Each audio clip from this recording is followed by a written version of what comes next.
My thanks to Stefania Acchiella, to Eleonora Carmelli, and of course to Giacomo Petrarca for this invitation, which honors me. I accepted it with enthusiasm, all the more so because it was giving me the opportunity to work on a topic which has retained my interest and puzzled me during many years, and which remains, in my view, in any case, Forschungslücke, what one in German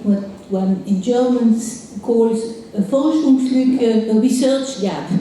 Hegel's perception of Moses Mendelssohn. The question is too large to be adequately discussed today, and I shall limit myself in many ways, in the first place, to the young Hegel's reading of Mendelssohn, since this meeting is devoted to Hegel under construction.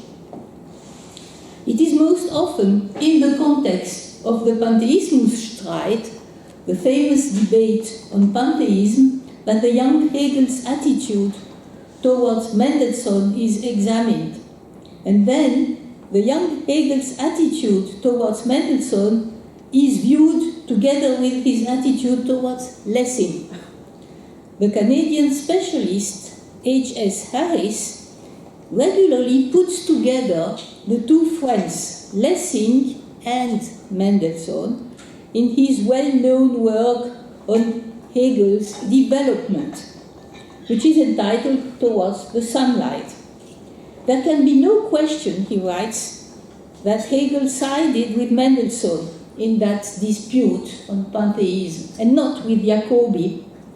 And then he refers to both Lessing and Mendelssohn as to old heroes of Hegel. His first point is very true, of course, and more important than one could think at first reading, because Jacobi's main target in the Pantheismusstreit had not been Lessing, or even for that matter Spinoza, but a living adversary, that is Moses Mendelssohn, the figurehead of the Berlin Aufklärung. I recently had the opportunity to emphasize this again in an article on the subject for an Oxford dictionary. But what about Mendelssohn? Was Mendelssohn ever a hero for the young Hegel? Taking sides for Moses Mendelssohn meant taking sides for the Berlin Aufklärung, and one cannot doubt that this is what the young Hegel did. He was a vertrauter Lessing, intimately acquainted with Lessing, as Schelling once wrote to him. The pages he wrote as a young man in Stuttgart and Tübingen, which are now reproduced in the first volume of the critical edition, abundantly confirm the point. Hegel admired and regularly used Nathan der Weise, Lessing's famous piece on religious tolerance, in which one figure, Nathan, represents none other than Moses Mendelssohn. This is in any case what is commonly believed by commentators. Still, if Mendelssohn was an old hero for the young Hegel, we would have expected him to have also we would have expected Hegel to have also wholeheartedly endorsed Mendelssohn's fight for religious tolerance. Was this actually the case?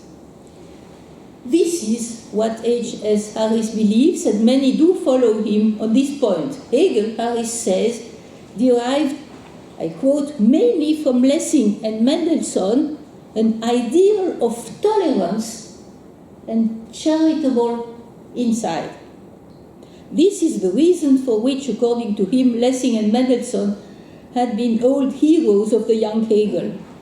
Well, this is certainly right with regard to Lessing, author of Nathan der Weise, but also with regard to Mendelssohn.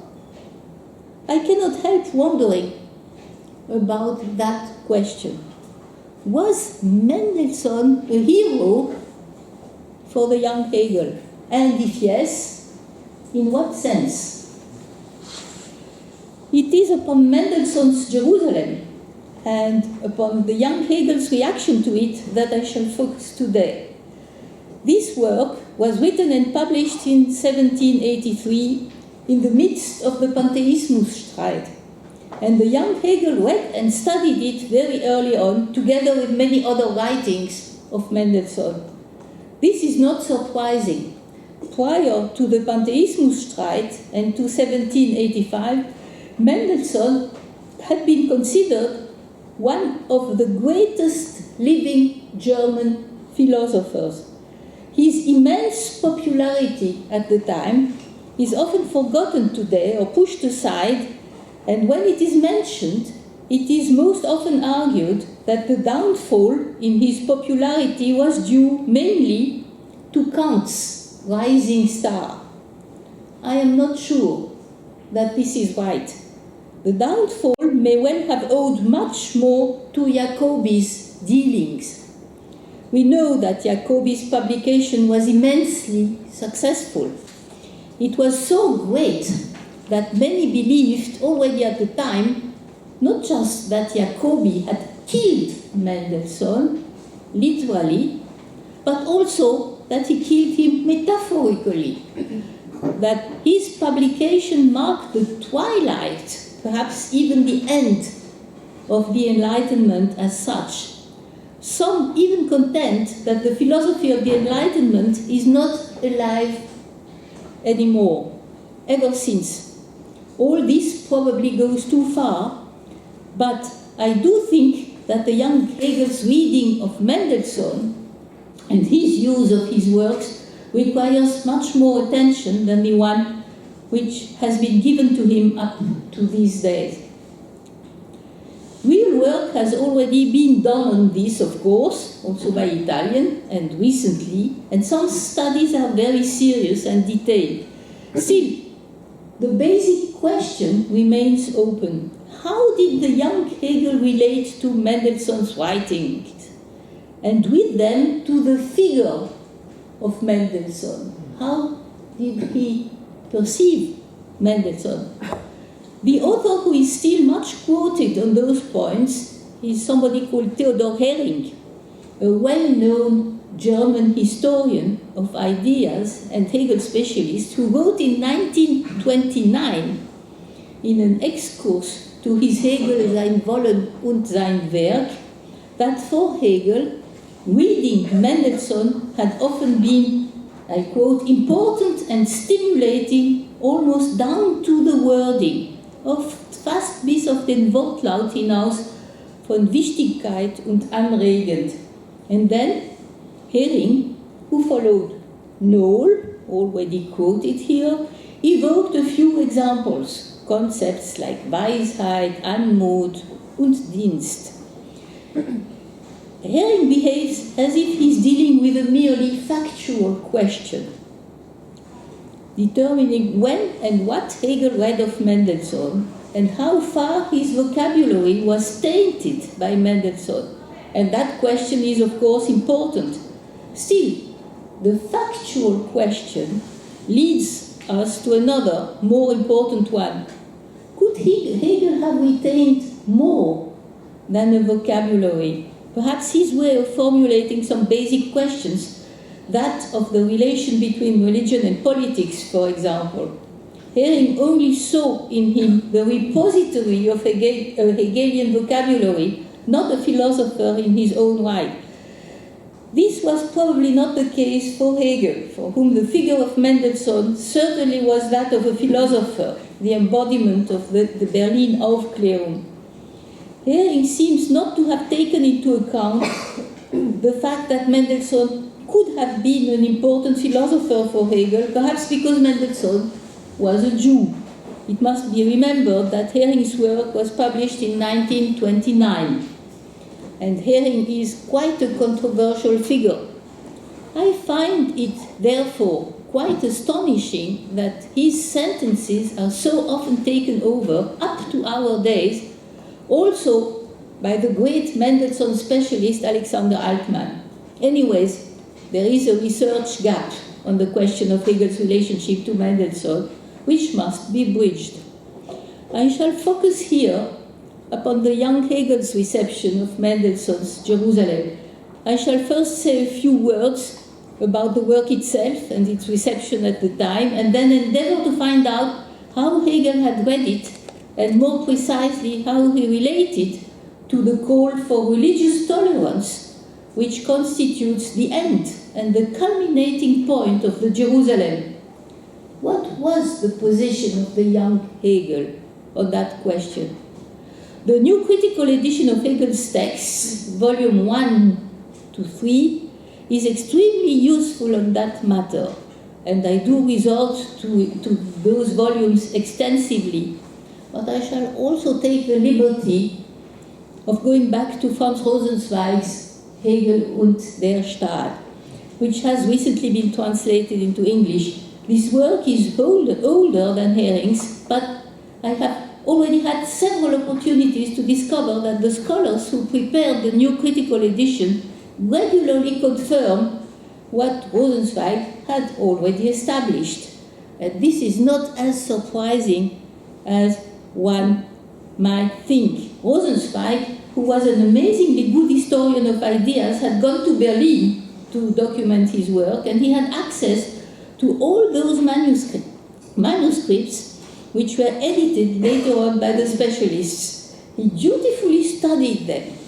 I shall also draw upon his conclusions in my attempt to determine what the young Hegel saw in Mendelssohn's Jerusalem, and to determine it if and how Hegel was inspired by it in his early understanding at Tübingen and then Bern and then even Frankfurt of the relation between religion and the state. In the third part of this paper, if I have time to do it, I would like to focus upon the astonishing fragment which begins with Abraham in Chaldea geboren. This is text 48 in the second volume of the Gesammelte Werke. It is quite long, pages 35 to 78. It was first drafted in Berlin, 95-96, and then Hegel re-elaborated it 3 times in Frankfurt, 1797, 1798. And Mendelssohn is explicitly mentioned twice, page 39 and 59. I reproduced here in the handout only these pages together with the one and only English translation made of it in the handout that goes to number 10. The differences between these versions, and you'll see, chercher la différence, la petite différence, it's a game, but it's extremely rewarding. The differences between these versions illuminate the progress we have been able to achieve thanks to the new critical edition. And this is what I discovered now when preparing this lecture. So I am thankful to the organizers for having given me the opportunity to discover that. Well, I discovered something, and I'll share that with you, but it should not be forgotten. And you already said it, I'm going to repeat it, that Hegel never published any of the fragments gathered in the first volume of the critical edition. And for good reasons. He didn't publish all that. Priority should be given to his published works, which I cannot do here, but I do hope to show that the excellent work achieved by the editors of the critical edition does enable us to dispel some misunderstandings on Hegel's early thought, misunderstandings which had perhaps been due to later editors and commentators. So I shall first go back to the past, to the Jerusalem itself, and to its reception. When one reads Mendelssohn's Jerusalem, the polemical context should never be forgotten. The final version of the Jerusalem of 1783 comprises two parts, and the discussion on the coherence and the compatibility of the two parts is still ongoing. The first one presents Mendelssohn's conception of natural right, which is seen as a universalistic, essentially political one, whereas the second may be considered as his Confessio Judaica. This was an attempt to give an answer to all those, amongst them the Swiss Zwinglian theologian Lavater, who had famously been trying over the years to convert Mendelssohn to Christianity, and Lavater was demanding a public refutation. To explain his position, Mendelssohn resorted to a simile which was to become quite famous, and I don't know if you knew it before, but I have reproduced it here. It's number 1 of the handout, the simile of a house with 2 floors. Don't know if you know it. If it be true that the cornerstones of my house are dislodged and the structure threatens to collapse, do I act wisely if I remove my belongings from the lower to the upper floor for safety? Am I more secure there? Now, Christianity, as you know, is built upon Judaism, and if the latter falls, it must necessarily collapse with it into one heap of ruins. You say that my conclusions undermine the foundation of Judaism, and you offer me the safety of your upper floor, that is, Christianity. Must I not suppose that you mock me? Surely, the Christian who is in earnest about light and truth will not challenge the Jew to a fight when there seems to be a contradiction between truth and truth, between scripture and reason. He will rather join him in an effort to discover the groundlessness of the contradiction, for this is their common concern. Whatever else they have to settle between themselves may be postponed to a later time. For the present, they must join forces to avert the danger and either discover the paralogism or show that it is only a seeming contradiction that has frightened them.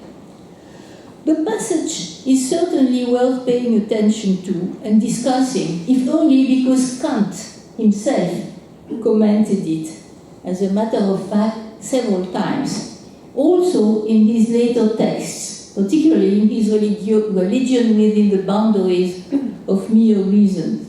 And the young Hegel undoubtedly knew those texts very well.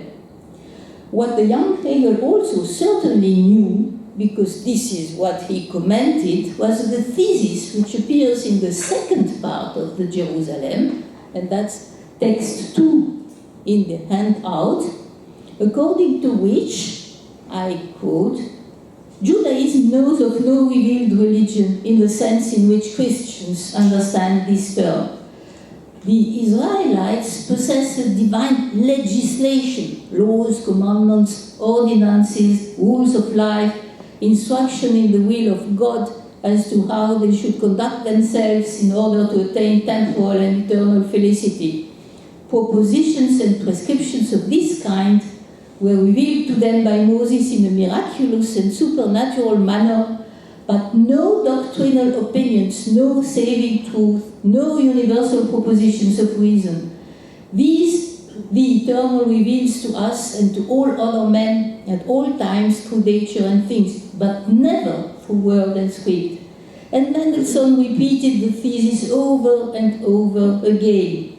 Ancient Judaism has no symbolic books, no articles of faith. No one has to swear to symbols or subscribe by oath to certain articles of faith. Indeed, we have no conception at all of what are called religious oaths.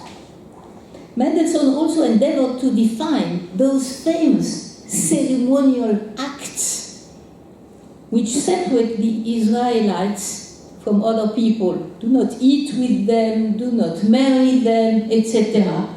And which would be obligatory for Jews until the end of days, when, as the prophets foretold, the true faith will be universally accepted. Now, are these two theses, the universalistic one of natural right and that of a particularistic divine legislation embodied in ceremonial acts, are these two theses compatible? The polemics began immediately with the first publication of the work.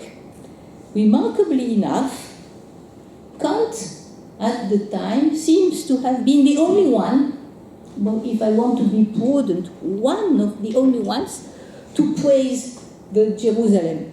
He did so directly after its publication in a letter dated 16 August 1783, which has become famous, at the end of which he had written to Mendelssohn that he greatly admired, I quote, the penetration, subtlety, and wisdom of that work, and that's text 3 of the handout. I regard that book as the proclamation of a great reform that is slowly impending, a reform that is in store not only for your own people, but for other nations as well. You have managed to unite with your religion a degree of freedom of conscience that one would hardly have thought possible, and of which no other religion can boast. You have at the same time thoroughly and clearly shown it necessary that every religion have unrestricted freedom of conscience, so that finally even the Church will have to consider how to rid itself of everything that burdens and oppresses conscience, and mankind will finally be united with regard to the essential point of religion. For all religious propositions that burden our conscience are based on history. That is, on making salvation contingent on belief on the truth of those historical propositions. We know that Kant disagreed with Mendelssohn's conception of history. This appears in the third part of his article on the common saying that may be true in theory but not in practice, the part which is directed against Mendelssohn. Mendelssohn had rejected the hypothesis of a divine education of the human race or species which had been put forward by Lessing in his education of the human race. And Kant disagreed. He did believe in progress, but his disagreement on Mendelssohn's conception of history did not induce him to overlook or reject the main thrust of Mendelssohn's argument. He had perfectly understood that when Mendelssohn's basic central aim, when he argued that the Israelites possessed a divine legislation, but no revealed truth, no dogmas whatsoever, this had been a defense of religious tolerance, and Kant agreed. He was an exception. The reaction to the Jerusalem was almost unanimously negative. There were many who did not understand why, after having shown himself a major defendant of the Aufklärung and its universalistic premises, Mendelssohn did not accept a conversion to Christianity.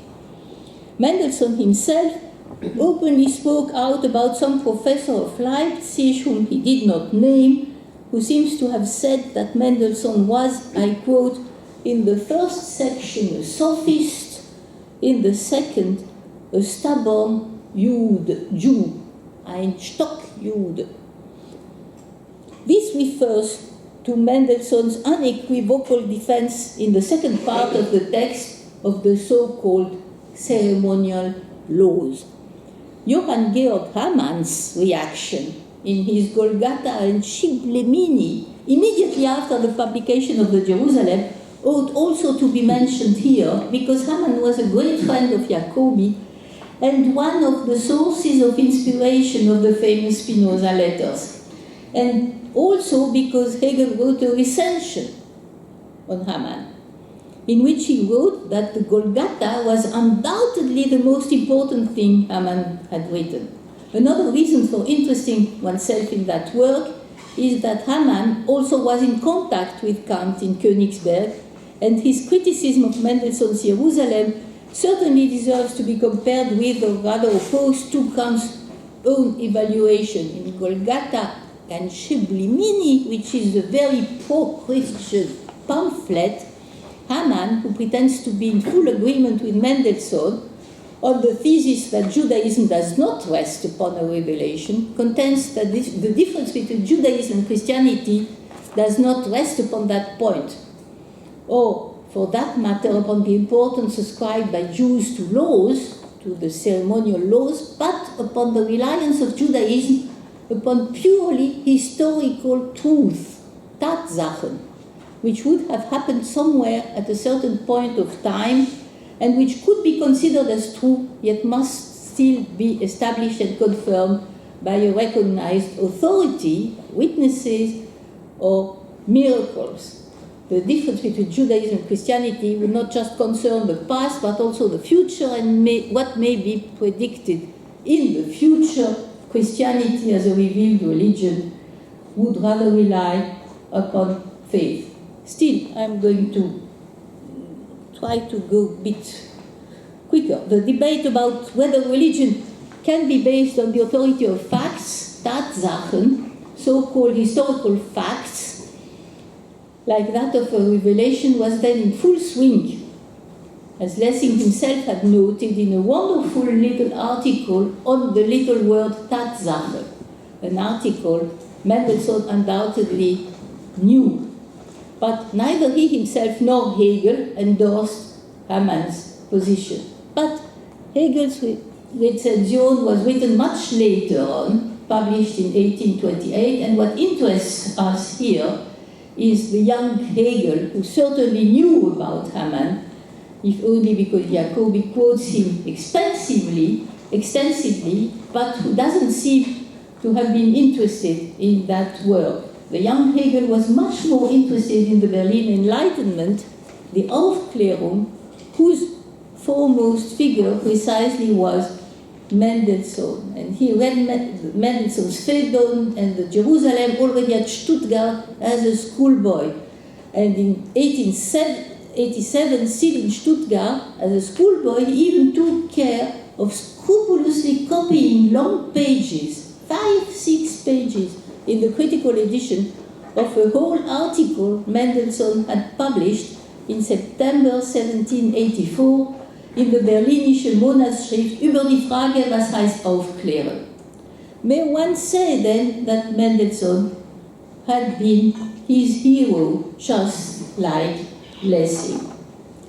In his Hegel and the State, first published in 1920, Franz Rosenzweig does not go that far, probably because he focuses upon the Jerusalem rather than upon Lessing's Nathan der Weise.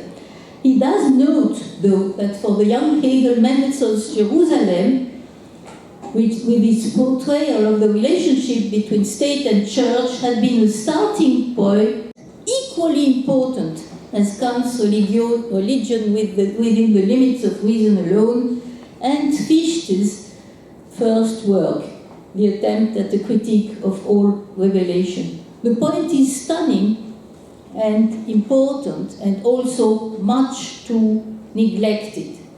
Rosenzweig notes that Hegel had already read Mendelssohn in Stuttgart, but that it is upon Hegel's stay in Tübingen that he insists. He says that the basic question which retained the young Hegel's interest had been a specific question, one which had remained marginal for Kant and also for Fichte, the question of the relationship between positive and natural religion. This is different from Harris' assertion, but it goes very far, and it is indeed correct.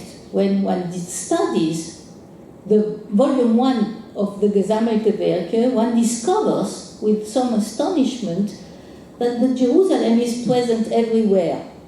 It already accounts for Hegel's endeavor in 1793 in the fragment Inwiefern ist Religion to distinguish between subjective and objective religion. And it also accounts for his many questions about the Spiritgeist of the Jewish religion. And then there is that question, well, I was astonished to discover it. Vereinigte das jüdische Zeremonialgesetz öffentliche und Privatreligion? Did the Jewish ceremonial law unite public and private religion? This question, which I find astonishing, also underlies some reflections of the young Hegel in the fragment which begins with religion is one of the most important concerns of our life. Religion ist eine der wichtigsten Angelegenheiten und so weiter. The so-called Tübingen essay, dated summer 1793, in which the young Hegel sketches the ideal of a Volksreligion, one in which there would be no strict separation of reason and sensuality, as had been required by Kant, because it would be sensuous as well as public, without, however, degenerating into fetishism, Fetischdienst, no partition between life and doctrine. Indeed, Hegel wrote, as I quote, as soon as any sort of wall is put between doctrine and life, as soon as they become in any way separated or lose touch with each other, we begin suspecting that there is something wrong with the very form of this religion. Hegel undoubtedly had a Greek ideal in mind when he described that which he then calls a Volksreligion, one in which customs sprouting from the spirit of the people would occupy the heart and the fantasy of the whole people. And this is what is usually emphasized by commentators. You find that everywhere. You would certainly not think of Jewish ceremonial laws as an appropriate illustration of such a religion. This, however, was what the young Hegel said. In the Jerusalem, here in the second part, Mendelssohn had tried to convince his readers, and particularly the Christian ones, that the great purpose of the Jewish ceremonial laws was to prevent the creation of too wide a division between doctrine and life. See number 4 in the handout. Too wide a division between doctrine and life. This is why the lawgiver of this nation gave the ceremonial law. That's quite amazing, isn't it? And Hegel repeated the very words. He seems to have very carefully read the Jerusalem, and Rosenzweig did notice the point. He writes that Hegel had taken over an expression which had been Mendelssohn in the Jerusalem, and also with the expression Mendelssohn's endeavor to find a way in order to avoid the constitution of a Scheidewand zwischen Leben und Lehre, oder gar Trennung between life and doctrine. Rosenzweig must have seen that what was at stake in Mendelssohn was the meaning of the Jewish so-called ceremonial laws. You can't imagine that he didn't see that if he read the text. But he didn't say anything. He doesn't mention the source. He doesn't notice the point. He has, I must say, quite an extraordinary way of dealing with those early fragments of the young Hegel, or rather of not dealing with them ignoring many of the issues raised there. And one should perhaps do the same. Anyways, the quite extraordinary point he notes, the young Hegel had noted that Mendelssohn tried to avoid the constitution of a Scheidewand zwischen Leben und Lehre oder gar Trennung, is confirmed by other fragments. For example, one which was probably composed in 1794 and which begins with Unter objektiver Religion. Harris writes that the fragment, I quote, has tremendous significance for the development of Hegel's thought over the next 5 years. And I agree, if only because of its end, that number 5 in the handout. I agree, if only because of the end. This is one of the rare passages in which Hegel resorts to the term tolerance. Hegel notes that ceremonies, you look at the number 5, ceremonies, I quote, could have been conveyors of tolerance had they not been associated with hypotheses which exclude violently. Die Zeremonien sind so öffentliche Religion geworden, doch da sie öffentlich wurden, hätten sie können Beförderin der Toleranz werden, wenn man sie nicht gewaltausschließende Hypothesen mit verbunden hätte. And then Hegel adds, this is unfortunately a distinguishing sign of sects, because they could have been the opposite.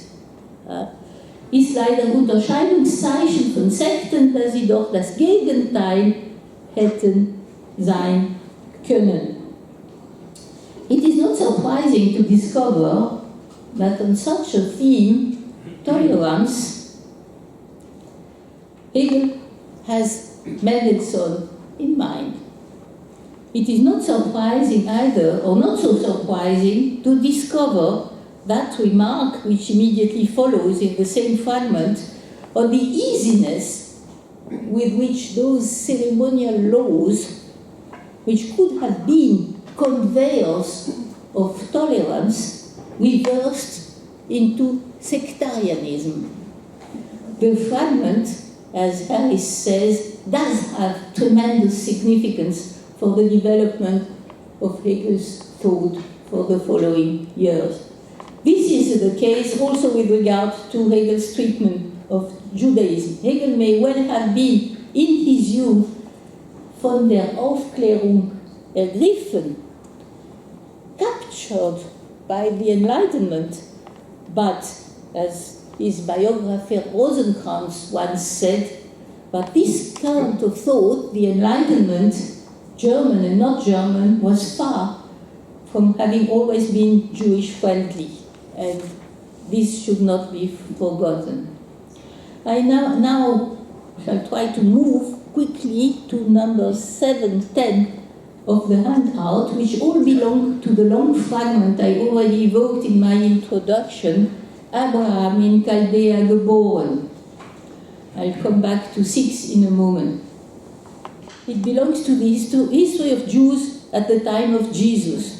Hegel began to write on that theme already in Tübingen when he was a theology student at the Stift, and then in Bern, and of course in Frankfurt, sketching eloquent descriptions of that history which had developed when Judea was a Roman province.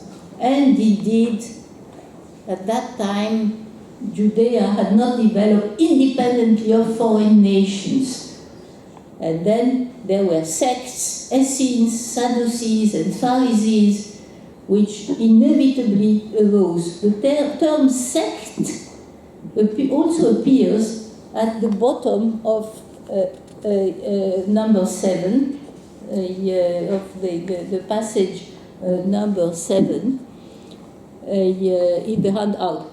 Hegel then describes the way in which government, which had been aristocratic and limited by law, had become a theocracy. I quote, "Die ganze Staatsverfassung der Juden ist ein Dienst Gottes." That's number 7 in the handout, and I'm sorry to say it's only in German because there exists no English translation as far as I can understand. So the rest is in German. Die ganze Staatsverfassung, I've tried to translate just one sentence. Die ganze Staatsverfassung der Juden ist ein Dienst des Gottes. Und der gebotene Glauben an diesen Gott, diese gebotene Einheit konnte die jüdische Religion zu einer positiven machen.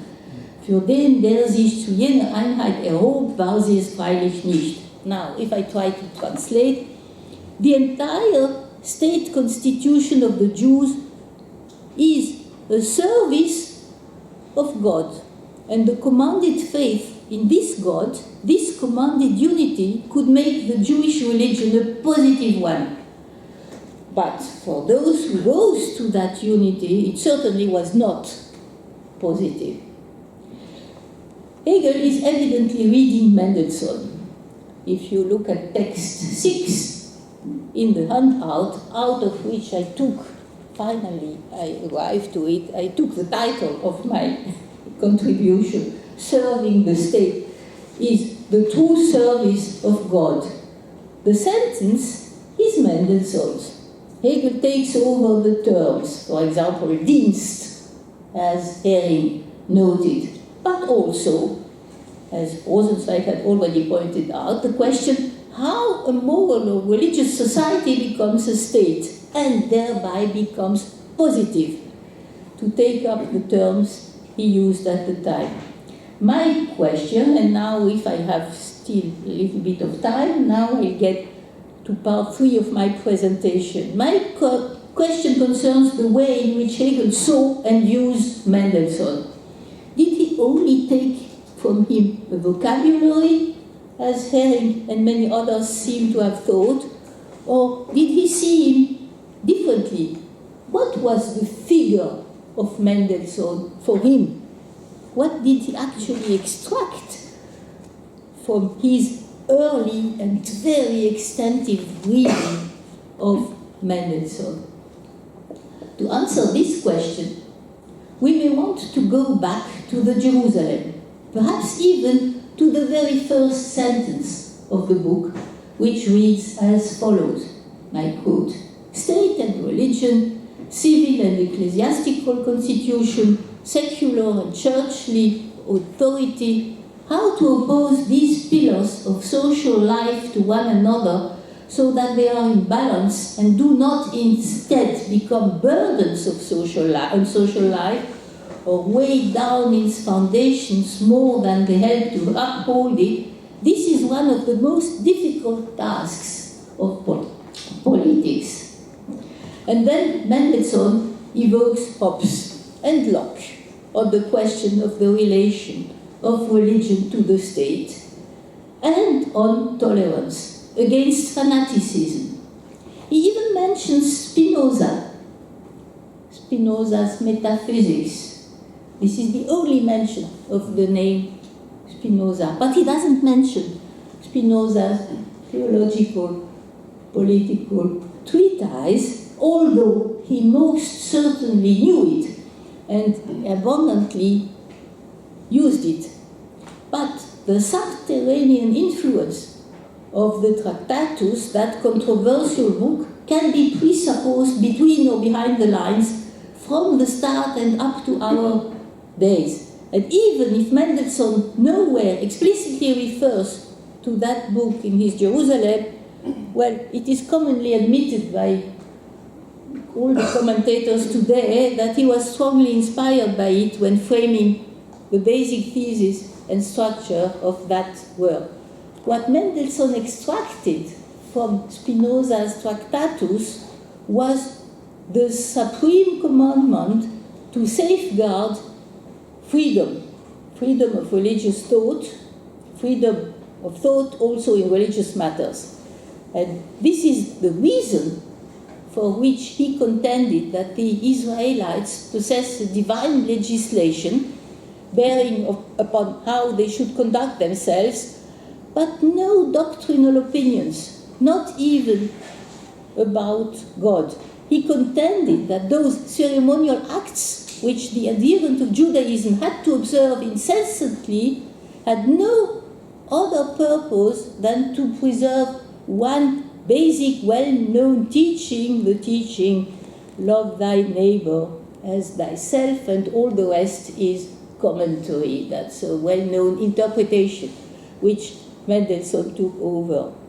And you will not be surprised to hear that he was subsequently dubbed by many, amongst them also by Hermann Cohen, as the modern apologete of Judaism, which is undoubtedly true, not just for liberal Jews, but also for Orthodox ones, who do not explicitly acknowledge Mendelssohn, yet do resort to him, and not so much to the Jerusalem, but also to one of his other texts, which is called the Biur, the commentary of the German translation of the Pentateuch he had undertaken.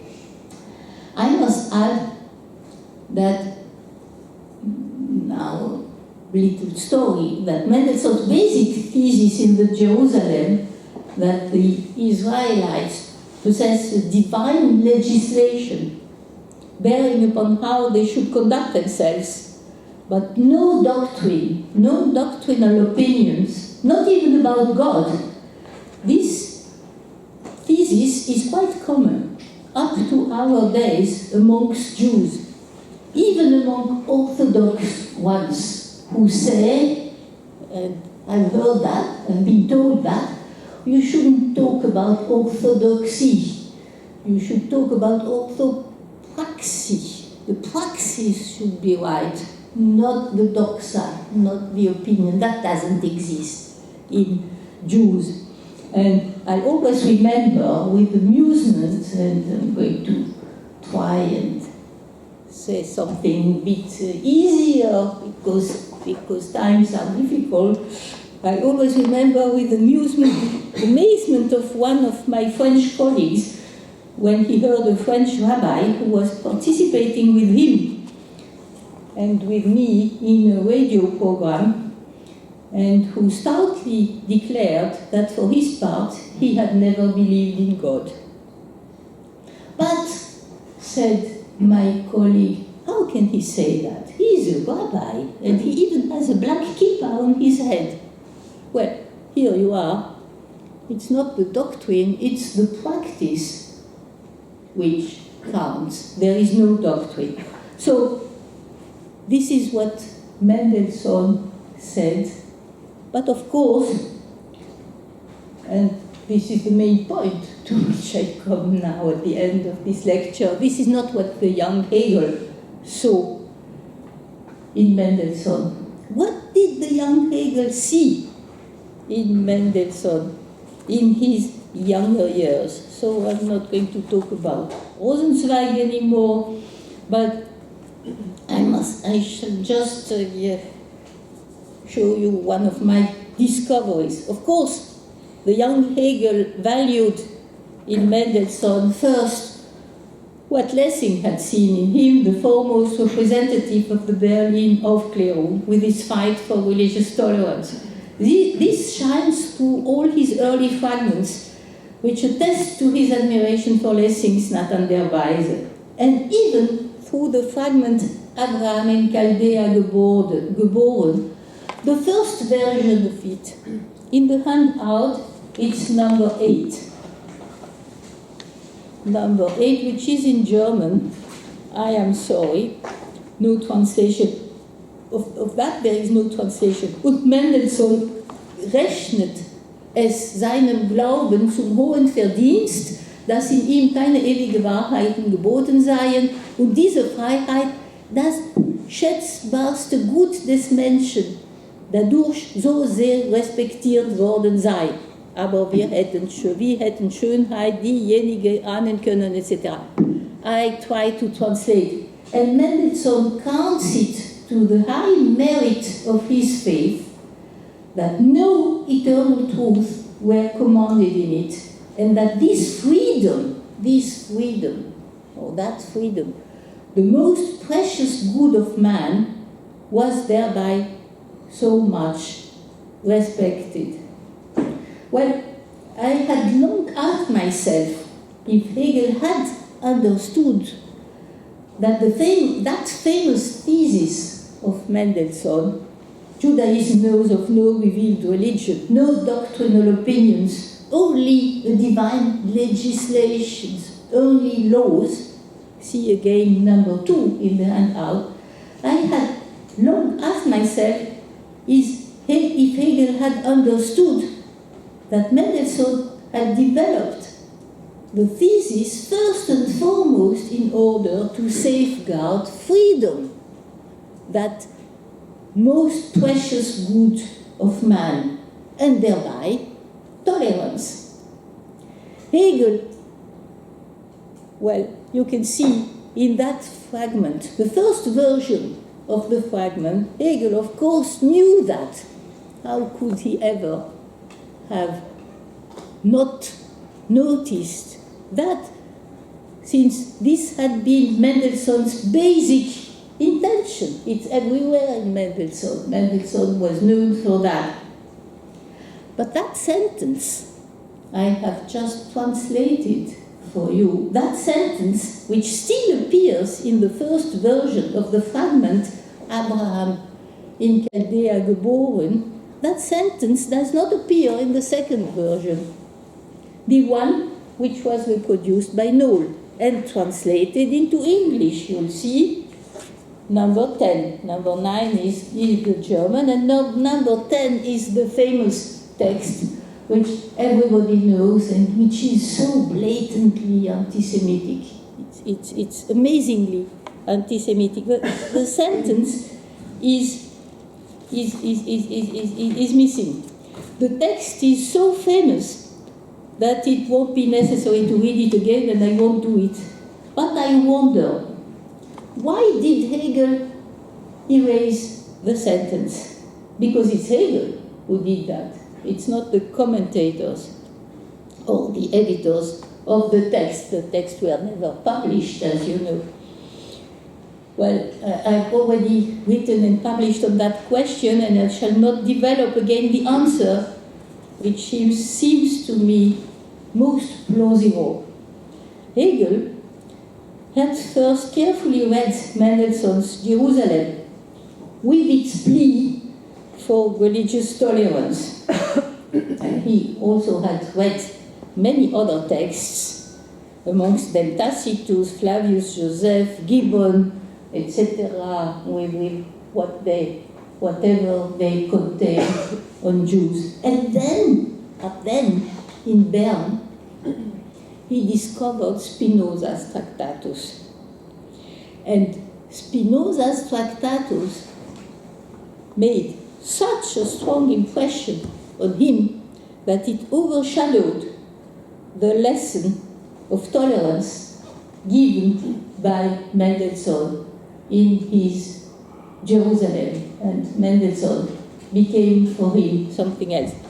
Well, what becomes clear here is, in any case, that Hegel had no understanding at all for the enlightened Judaism that Mendelssohn wanted to spread and to develop. Mendelssohn was one of the main representatives of an enlightened Judaism. There are many ways, many forms of Judaism. Some are more tolerant and enlightened, and some others are much less tolerant. Hegel did not see in Mendelssohn an enlightened Jew. He never had that vision of Judaism, of an enlightened Judaism, and contrarily to what commentators say. So Paris and others tried with all kinds of winding arguments to say no, he did see, he never had any understanding of that. And you see that when you read what he wrote as an older man in his much later texts. Hegel, when he later on spoke about Mendelssohn, he saw in him a Jew which was not exactly tolerant. Maybe he saw in him one of those enemies of Spinoza, who had wanted to kill Spinoza, and Spinoza was so important to him. So, as I said, reading Spinoza, and particularly the Tractatus, which the young Hegel did in Bern, not at the end of his years in Bern. In Bern he read Spinoza, and then Mendelssohn disappeared. That overshadowed what he had read in Mendelssohn, which was amazing, actually, but that was more important. One of the reasons is that perhaps he could not accept the enlightened conception of Judaism which Mendelssohn developed, precisely because for him the Enlightenment was not the Enlightenment he knew was not friendly to Jews in many ways, actually. So I'm going to stop here.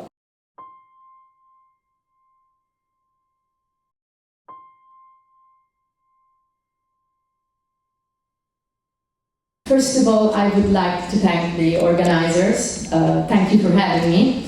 And I would also like to make a short premise before I start. So, this is a very experimental draft of a paper that I would like to publish, as I was saying before. And effettivamente anch'io mi stavo. Okay. Now? Better? Okay. I was just saying that this is a very experimental draft of a paper that I would like to publish in the future. And since we are here, I would really much appreciate it if you could advise me on the topics, but especially on the length of my work. This is because it seems to me that going from Frankfurt to Berlin is too much of a long stretch, and also touching both the themes of love and Sinnlichkeit on one side and gender relations on the other excessively broadens the entire thing. But nonetheless, I want to try to present you all of it so that you can have the whole picture. And I promise that I will respect the 20 minutes rule. So now we can start. Hegel's philosophy has often been criticized for its abstract nature, as its logical depiction of reality may be seen as disconnected from concrete material life.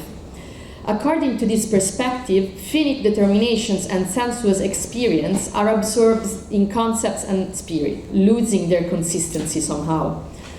Recent Hegelian studies have re-evaluated their interpenetration, showing how Hegel actually talks about processes of embodiment in which sensuousness is preserved. In fact, the integration of body, matter, and sensuous experience into reason and thought underscores their pivotal role in the complexity of his philosophical system. This paper aims to elucidate how, within Hegel's philosophy, bodily experience is the basis of human existence as much as that spiritual and rational aspect that, according to some readings, seems to suppress sensuousness. The importance of the Sinnlichkeit in connection with the themes of love and gender relations will be stressed by focusing on a specific domain, the one of religion. Through the entirety of his philosophical theological oeuvre, spanning from his early theological writings to his mature system, I will focus on the Frankfurt's fragment on love and the Berlin's lecture on the philosophy of religion. Hegel examines bodily experiences, emotions related to both sexual and religious love, and their implications for gender relations. It is also true that during the course of his reflection on religion, Hegel will rearrange love and gender relations in different combinations. Nonetheless, the bodily component, the Sinnlichkeit of feelings, and human relations in general remain consistent elements through every phase of Hegel's comprehension of religion, and they also acquire political relevance in many cases. So let's begin from Frankfurt, of course. I would like to recall some places in which love, presenting itself as both religious and sexual love in Hegel's understanding of the relationship between the sexes. In these places, I was saying, love serves as that bodily and sensuous feeling that, alongside thought, realizes the full concreteness of human existence. So I will focus on this particular locations of Hegel's thought in his youth. And I want to start by reading or showing a quote. Kroner, in the introduction to the English translation of the early theological writings, implies that from the beginning of Hegel's pantheism of love to his mature metaphysics, spiritual existence always had to entail both emotionalism and rationalism. But what does pantheism of love mean, as you can read in the quote? And in what sense it anticipates Hegel's mature reflection? In Frankfurt, Hegel makes use of love as a feeling that unites body and soul to overcome the gap between subject and object, finite and infinite, proposing a first version of what will be the dialectical solution of his logical ontology. Love is presented as the principle that conciliates opposites in a truly concrete manner, in that it generates a totalizing living bond rather than exclusively intellectual or empirical ones. To say that the bond is living is another way of saying that the object of philosophy, that is reason and spirit, must be felt and experienced in the flesh. This sensuous side of love is first approached by the young Hegel through religion. Within Knoll's edition of the early theological writings, we find two fragments on love and religion, Moralität und Religion and Die Liebe. They date back to 1797, shortly preceding the Spirit of Christianity. And in some versions also, like, they're contemporary to it. In the first one, Moralität und Religion, Hegel writes that love is one with religion, I quote, and presents these two elements as the highest spiritual activity, the one that can unite all opposites. Furthermore, this unity, which entails humanity's connection to God as a living and loving bond between subject and object, is explained through the reference to lovers. I quote again, "The loved one is not opposed to us, they are one with our honest essence." So Hegel is making here a parallelism, is establishing a parallelism between the love for God and the union between lovers, in which, in this parallelism, he starts to enact his project of reconciliation. And this shows how he is here overlapping religious love with mundane sexual love. This is stressed even more clearly, as I will show in the fragment Die Liebe. Die Liebe provides us with a perfect depiction of a sensuous spirituality, in that it equates the sexual dimension of the love between men and women with a form of religious feeling.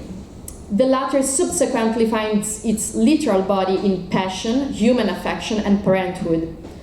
This means that Hegel is not thinking about a platonic soul or friend-based love, but he is rather operating an inclusion of the body in the circuit of love. I'm quoting Asfeld here. Love has to do with physical existence and sexual difference, and therefore corporeity is investigated as something essential to the process of reconciliation. The body emerges as the main element of mortality, simultaneously enabling the living bond by imparting concreteness, yes, and at the same time preventing complete unity with infinite life due to its caducity, which introduces, of course, according to Hegel, separation.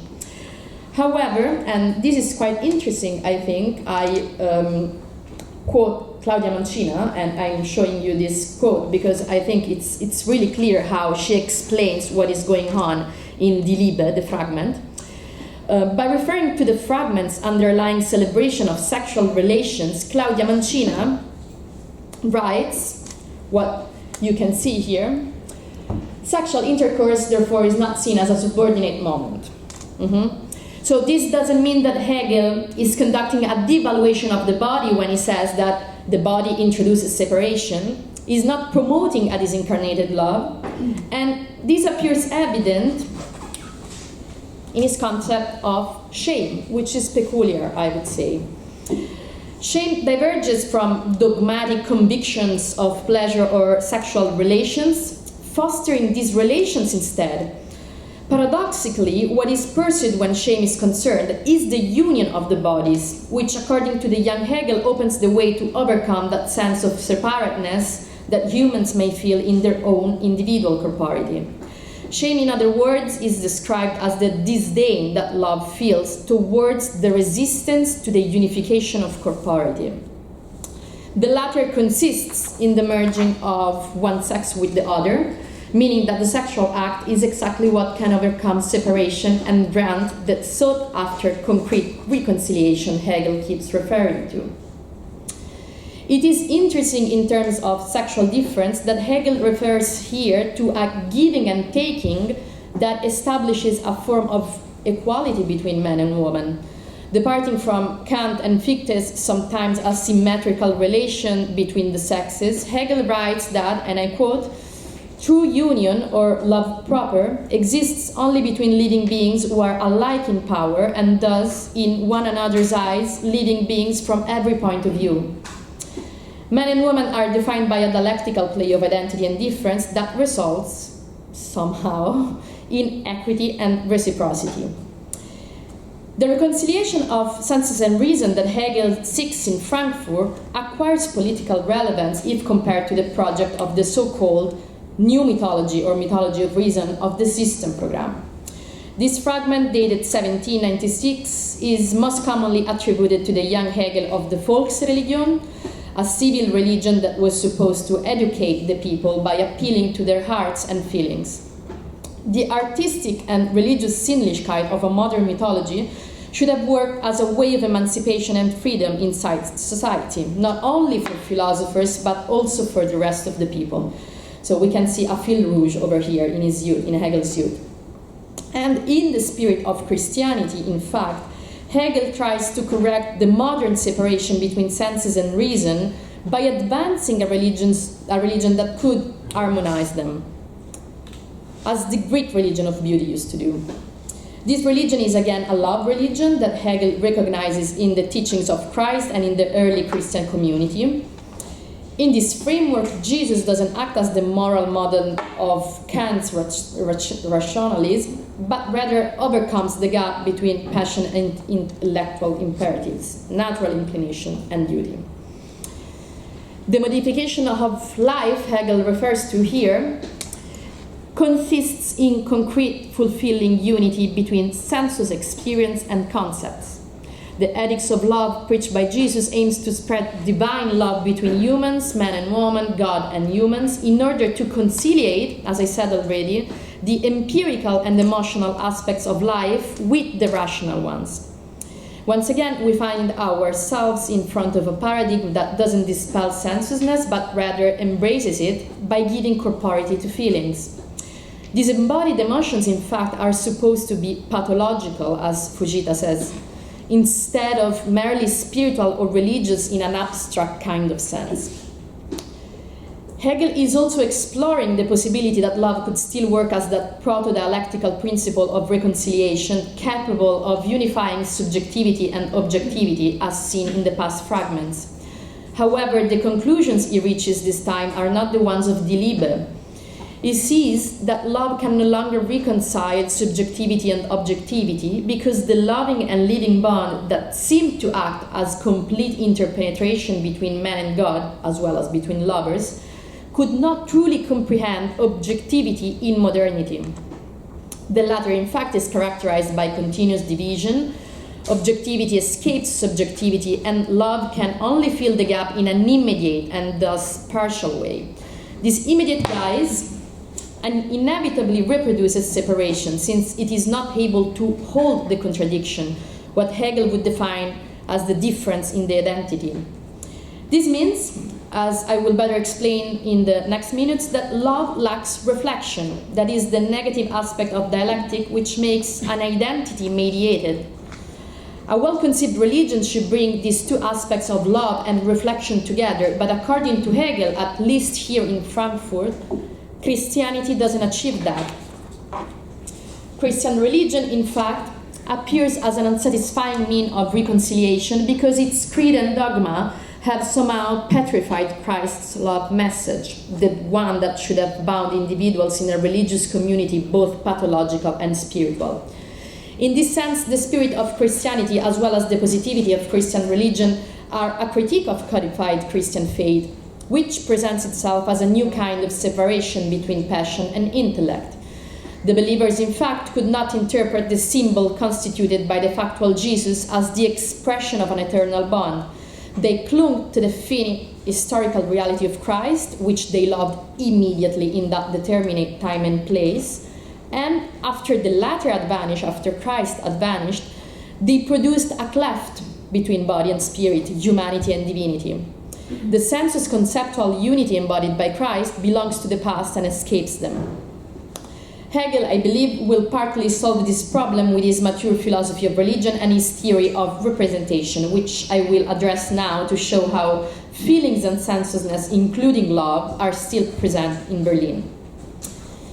So, religion will be once again connected to love, Sinnlichkeit, body, and maybe indirectly to gender relations as well, when Hegel will hold his lectures on the philosophy of religion in Berlin.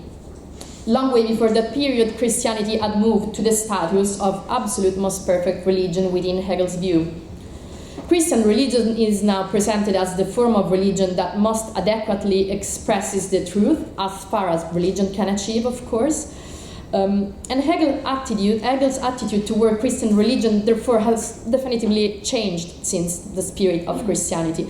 This is, as I was saying, mostly due to his newfound scheme of representation and concept, the two forms that characterize religion and philosophy, which in their turn share the same content, the spirit as it is in its identity of identity and difference.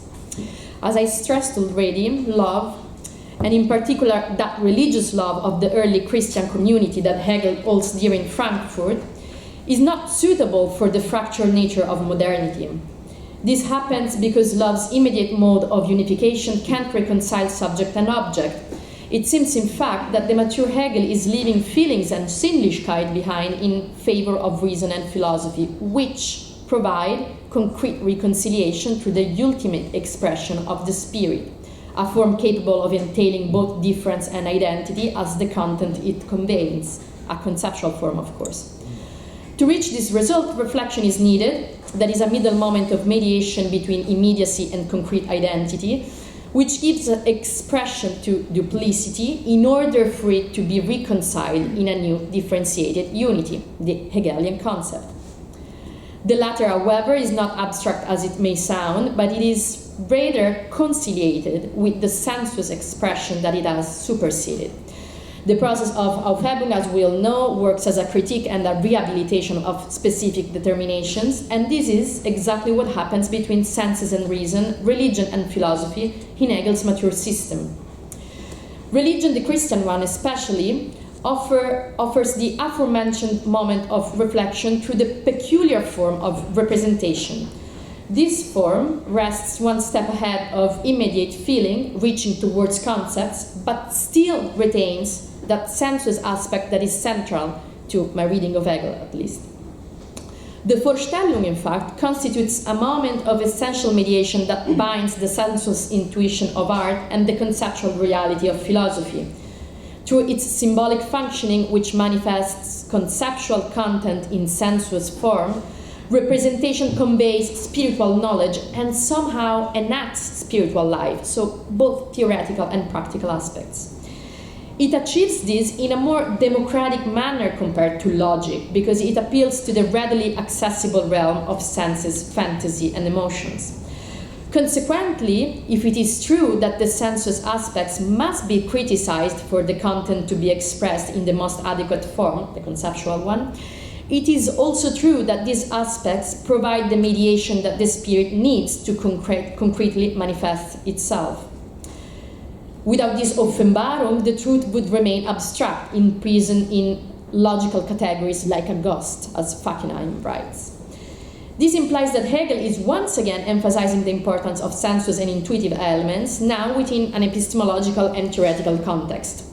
However, this emphasis will manifest also practically and ethically, and I would say politically, as we have seen in Frankfurt, in a particular sphere, the one of the religious community.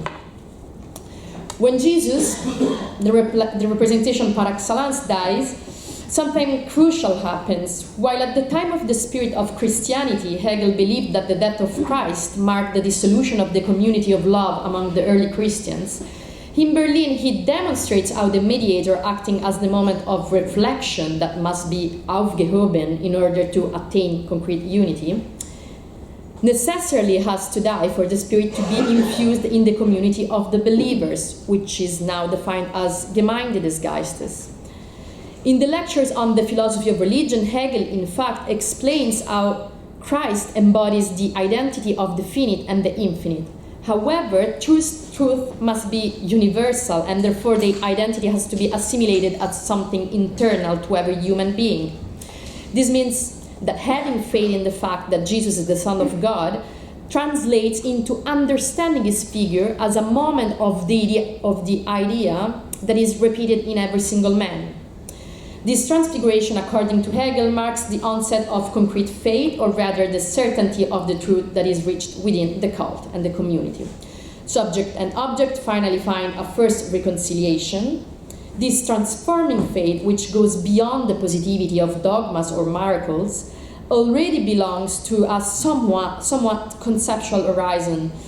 The community that receives the divine message is the closest stage to thought, and it anticipates philosophical reasoning in Hegel's system, in Hegel's mature system. At the same time, as the presence of Christ was needed to embody the abstract concept, the Gemeinde des Geistes retains that representative aspect, which had to do with Sinnlichkeit, feeling, and material existence, in practices such as rites and sacraments. Philosophy keeps calling for these emotional practices even after its critique to them. And this means that Frankfurt's love, sensuous and bodily experience, while assuming different connotations, still remain a major requirement.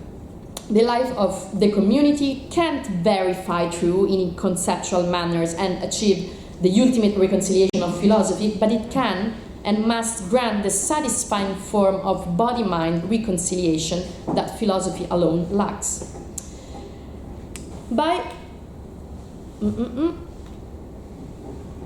Here we are, I think. Yes. By expressing and embodying spirit in practical activities, reconciliation is not thought, but rather felt, and, I quote, the divine is enjoyed in bodily fashion. These practices shape human mind and behavior through physical experiences, such as eating and drinking. I am referring, of course, to the sacraments, which are profoundly important in Hegel's late philosophy of religion, because they host what he believes to be the Sinnlichkeit of the community, that is, the representational sensuous side that constitutes the concrete life of the spirit. Not by chance, I'm almost done, these symbolic practices are particularly related to feelings, which now trade the sexual character they retained in Frankfurt with a more spiritual and yet still somehow sensuous vest. These feelings acquire political relevance, as I was saying at the beginning of my talk, debating the relationship between religion and state. Both Sipp and Charles Taylor accept some kind of secularization in Hegel's reflection, but they stress at the same time the importance of feelings and human connections inside the community. They think that in Hegel's view, Protestant Christianity in particular constitutes a rational religion that can inform the ethical life of the modern state with conventions and norms that Sipp calls personal and existential. In this respect, Nadine Morin believes that habits that are assimilated within the community are fundamental because they provide direction to its members. By direction, she means a form of education that she calls Gefühlsbildung. The community imparts principles of ethical life through symbols and bodily experiences such as the sacraments, which no longer generate that positive feeling of religious devotion criticized by Hegel both in his youth and in his Berlin lectures. They produce instead a gebildetes Gefühl, and thus a rational and social feeling that can ground and accompany the modern state. In the case of the Eucharist, for instance, reconciliation translates into ethical sentiments of social cohesion, recognition, and solidarity among individuals. And here we come to love, which is no longer related to sex bonds especially, but is still present as a sinnlich and emotional experience, I would say, gaining this time the aforementioned political relevance that Hegel was struggling to find back in Frankfurt because of his problem with Christianity. Love, in fact, is here associated with those feelings of solidarity that result from the Gefühlsbildung of the community that I just presented. It is a spiritual bond between humans who experience an intersubjective recognition through collective practices. It is not simple friendship nor amicable love, and it is not probably bodily love as it was in Frankfurt, but it is laced nonetheless with emotivity and sensuousness. And what we may call sensuous experience in general, eating and drinking, spending time together as equals, acknowledging mutual dignity, all concur in this new version that is speculative, a speculative love that consists in being part of something public and shared, a common body. So the term body comes back here. I would like to deal lastly, but I think that I do not have time, so I'll just say something about the issue of who experiences this kind of love, since I wanted to work on gender relations as well inside this paper. And in the case of the religious community of the lecturers, I would say, I think, that sexual difference disappears somehow because gender relation become relations between men only, between the brothers of a spiritual and speculative community that in being spiritual and speculative shouldn't include women. And we could address many different feminist interpretations of this in order to both criticize and save Hegel, but I would like to leave room for the discussion. I just want to say that I think that the gender question and this character of embodied reasoners that humans can somehow represent inside Hegel's system, they're just another example to say that Hegel's philosophy of religion constitutes a fertile ground of reflection on the senses reason issue. So it's not just his philosophy of nature, philosophy of religion. I think it's really important and useful to address and work on this issue in particular. And within this ground, the realm of the Sinnlichkeit composed of body and feelings must be properly framed and appreciated. Understanding how religion is entrusted with this task in that it strikes where abstract philosophical reason sometimes doesn't is a good way to start, I think. Thank you very much.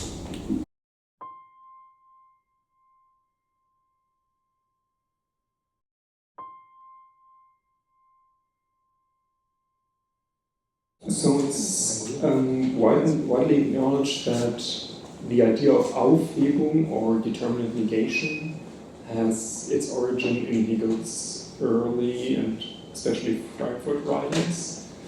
And this has been noticed by many commentators. One of these commentators, however, gives a very peculiar account of this origin story, and I'll start with that. This commentator is George Agamben, who claims that the origin of this idea of Aufhebung, in the famous Hegelian sense, is in St. Paul, and notably the verb katageo, which, I'll just read you the last sentence here, is etymologically a compound of ageo, which in turn derives from the adjective algos, meaning inoperative, not at work, inactive. So this is the main idea. it's about a loss of energy, suspension, something like that. And now Agamben gets very excited about this idea. And here he claims, I quote, "Messianic katagesis does not merely abolish, it preserves and brings to fulfillment. At this point, I must return to the discovery I alluded to," which was in the first quotation. I skipped that, but he really emphasizes that he has discovered this. He goes on, how does Luther translate this Pauline verb, katagehen, whether in Romans 3:31 or wherever else the verb occurs in the letters? Luther uses aufheben, the very word that harbors the double meaning of abolishing and conserving, aufbewahren und aufhören lassen in German, used by Hegel as a foundation for his dialectic, exclamation mark. A closer look at Luther's vocabulary shows that he is aware of the verb's double meaning, which before him occurs infrequently. This means that in all likelihood the term acquires its particular facets through the translation of the Pauline letters, leaving Hegel to pick it up and develop it. So, this might seem likely, but it's wrong. And this is not the story of the origin story of Aufhebung.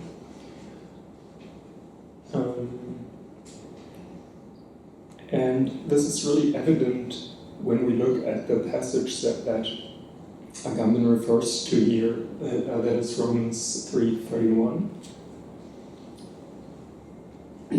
Here, Paul asks the rhetorical question, do we nullify the law by this faith? And here, nullify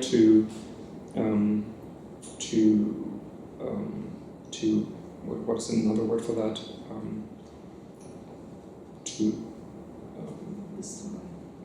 Whatever that is, to destroy. That is the Greek verb katagehen. It's the same verb that Agamben is referring to. But it seems pretty obvious that Paul is rejecting this here. He says, not at all, rather we uphold the law. So I think it's quite clear that Paul rejects this idea of katagesis. Agamben, in turn, he somehow tries to explain that, in fact, Paul is not rejecting katagehen, but somehow clarifying it. But even if that were true, that it would mean that it needs clarification in precisely that sense, that it does not have this positive aspect of Aufhebung. So, also, when we look at, I'm not going to go into the details here, I want to get to Hegel, but here, as you can see, he also claims that Luther is choosing the word aufheben to translate katagehen, and that is correct. But I think it's wrong that it has anything like the double meaning that Agamben describes to it. Here, this is the German translation is heben wir das Gesetz auf, so it's right. Katagehen is translated as aufheben, but this just has the purely negative meaning of destroying, basically. And also, if you look at other instances where Luther uses that word aufheben, it always has only this negative sense. Sometimes it means it's very clear. I'm not going to go into the details. It is both in his translations of the Bible, also in Luther's own writings. In Germany, we have this very useful Grimm dictionary, so you can really just look it up and see how, like, all the instances where Luther is using the word, and it's just not true that it has this double meaning. So precisely because katagehen designates a loss of energy, I think there Agamben is right, it is not a precursor of Aufhebung. The true precursor can very easily be found in the fragments that we've already discussed today, that has sometimes been compiled under the title The Spirit of Christianity and its Fate, where Hegel in very traditionally, let's say, Lutheran manner, opposes the Jewish law to Christian love. And as has already been noted, sometimes he gets disturbingly hostile to the Jewish faith. But Hegel is not as hostile as to completely relapse into dualism. And this is where the reference to Matthew 5:17 is interesting, where Hegel stresses that the law is not to be dismissed entirely. I'll maybe read you the German translation. Ihr sollt nicht meinen, dass ich gekommen bin, das Gesetz oder die Propheten aufzulösen. Das ist Katalysai im Greek. Ich bin nicht gekommen aufzulösen, sondern zu erfüllen. Und erfüllen ist plerosai, to fulfill. And I think this is not controversial, but this is the actual origin of the idea of Aufheben. And I think it is this distinction between katalysai and plerosai that is then later transformed into the difference between abstract negation and determinate negation in Hegel's later works. I want to focus on this idea of fulfilling a little bit. Hegel reads the Sermon on the Mount as, I quote, an attempt to strip the laws of legality, den Gesetzen das Gesetzliche zu benehmen, of their legal form. The sermon does not preach reverence for the laws, rather it exhibits that which fulfills the laws, but annuls them as laws, and so is something higher than obedience to laws, making them dispensable. The translation is not great, because I tried to bring it a little closer to the German. But what I want to show here is that we do have the idea of Aufhebung here, and precisely in very much the full sense that we're going to have in Hegel's later works. But Hegel himself also uses the word Aufheben. I tried to show that with the different colors. Also in the merely negative sense. So Aufheben really does not mean what it will mean for the later Hegel in these fragments. It is really only the aspect of tolerance, of doing away with the old, and the more positive aspects are here present in the idea of fulfilling and in the idea of bringing it to a higher level. He says it is something higher. Okay. So we've seen that the laws are not to be abolished, but they do also not become inoperative. I think in a way the contrary is true. As Hegel puts it, the laws must be fulfilled through a righteousness of a new kind, in which there's more than is in the righteousness of the sons of duty. In German it's die Gerechtigkeit der Pflichtlinge oder der Pharisäer, and which is more complete, the fulfillment of what is deficient in the laws. So, what I want to discuss a little bit in the remaining time, which is not that much, is what exactly is this higher entity? How does it contain more? And how does it fulfill the lack inherent in the law? There's another quotation that's interesting in this regard. Maybe I'll read this in German. Man kann dies mehr in sich enthaltende eine Geneigtheit so zu handeln nennen, wie die Gesetze gebieten würden. Einigkeit der Neigung mit dem Gesetze, wodurch dieses seine Form als Gesetz verliert. Die Übereinstimmung der Neigung ist das Pleroma des Gesetzes. So here Hegel is trying different formulations for this idea.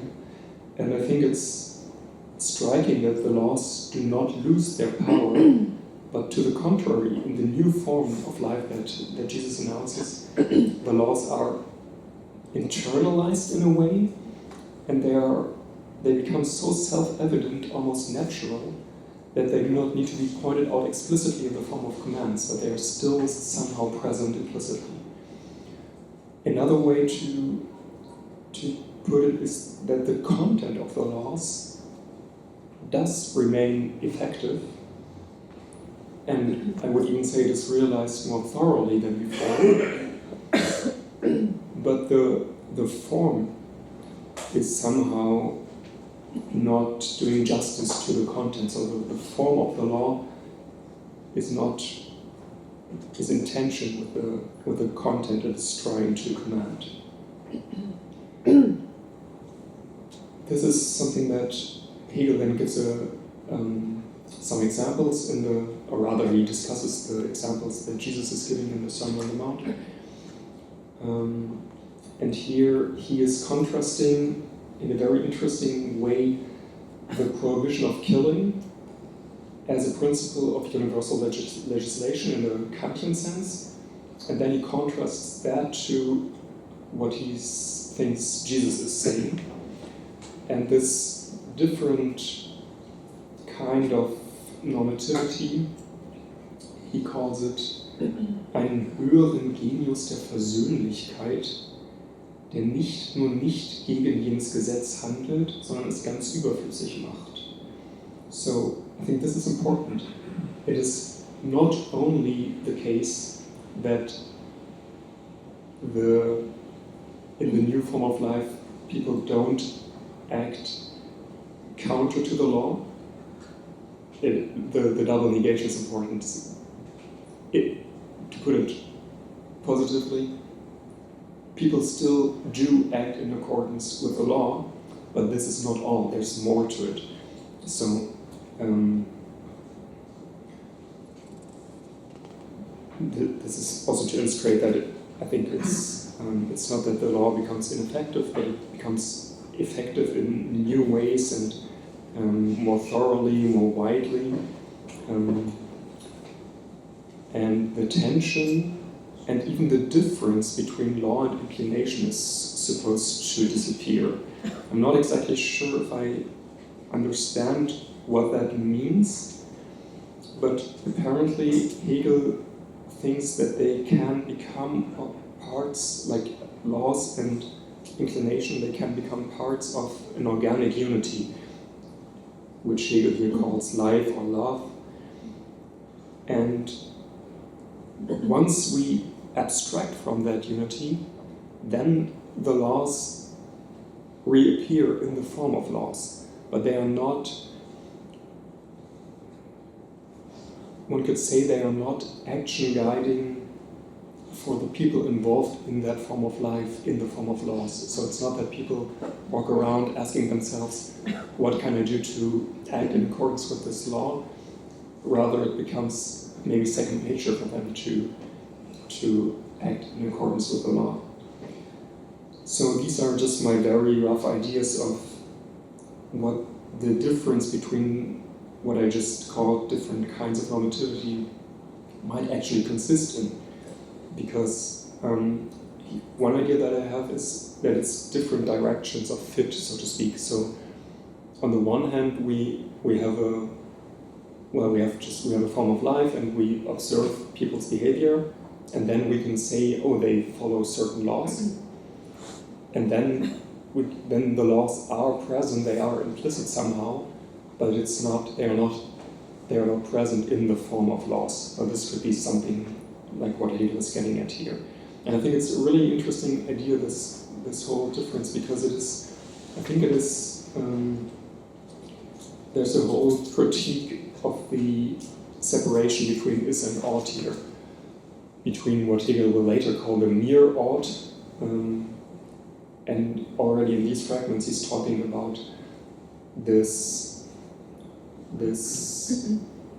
implicit normativity as a sein, as a being. So he's contrasting reality, or maybe actuality and possibility, facticity and mere normativity, so to speak. And the second aspect here is that there might also be a difference in perspective. So we, looking from the outside on that form of life, can say that they follow certain laws, but they are not present from the first person perspective. So these are just some ideas on how to make sense of that difference between the laws being present in the form of laws and the laws being present not in the form of laws and being sublated, so to speak. Okay, I have a couple of minutes left, and I want to add something on my main interest in the Frankfurt Hegel, which also was an interest in my PhD thesis. Namely, how can forms of life or forms of consciousness or forms of thought, how can they rationally succeed one another? What does one of them make the successor of the previous one? And obviously that is something that Hegel claims here in these fragments. He's saying Christianity, or like the early community around Jesus, is the higher stage as compared to what he calls what he has in mind when he speaks about the Jewish practices, which I'm not sure if I mentioned that explicitly enough. Of course, it is disturbing what Hegel says about Jews here, but I'm not so much interested in the content and more in the form. Like, what does it even mean to say that there can be rational criteria for one form of life to be the successor to the other? And I think one aspect is abstraction. Christianity, according to Hegel, claims to be the rational successor, one might say the determinate negation of the Jewish law, in that the latter, the Jewish law, is presented as merely an abstraction from the former. And I think this anticipates the mode of presentation of Hegel's later works, where also the earlier stages appear as abstract, one-sided versions of the later stages. And I use these scare quotes here because earlier and later doesn't always apply. It's like all of Hegel's works are structured in that way, but I would even say in most of the cases this does not mean that what appears first in his books is also first in a chronological order. It's obvious in the philosophy of right, for example. It's not that there's morality and then there's, it's not that there's the abstract right and then there's morality and then there's ethical life, but they are all present at once and need to be a certain, let's say, organic unity.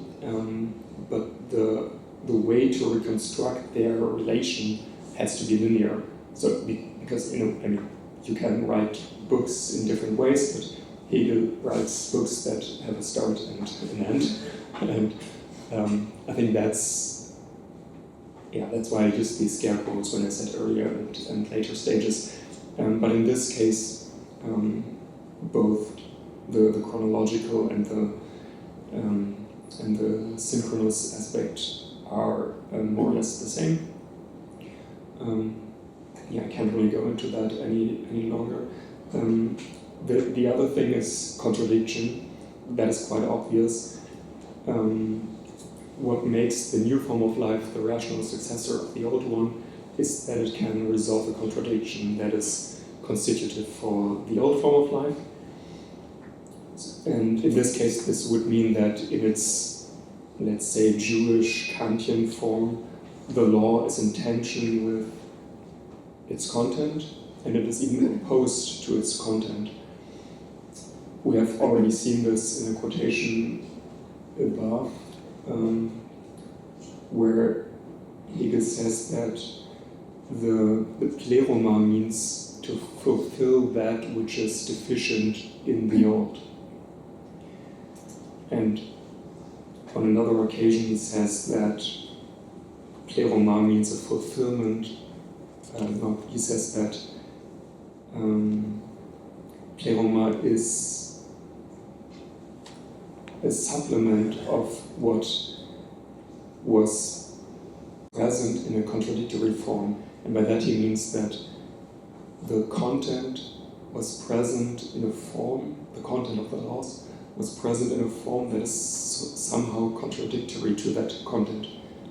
I'm honestly not sure if I understand how exactly that argument works for the early Hegel. What exactly makes the form of the law contradictory to the content of the law? But I think it's obvious that it has to be, this kind of argument has to work for the old form of life as well. It cannot only work for the new form of life. It cannot be the case that in hindsight we say there's a contradiction. The contradiction has to be present and it has to be felt in the old form of life itself. It has to be part of the reason why that form of life fails. I think there are more convincing examples of this form of thought in Hegel's later works. As I said, in this case of the early Hegel, it is difficult because it's just quite dubious what he says about Jews and Christians and all that. So maybe there is no good argument to be found here, but I think still the form of the argument is interesting. Okay, I think I have to skip what I take to be another idea that is anticipated in these fragments, and that is the idea of a speculative sentence, the idea that language cannot do justice to this organic unity. That is why in the one quotation he says, one might call pleroma the inclination to act in accordance with how the law would tell us to act if there would still be a law. So this very, very convoluted way of talking, that is really part of the problem why he thinks that language is, like ordinary language, is sort of inadequate to expressing this idea. But I'll skip that and just try to sum up very briefly.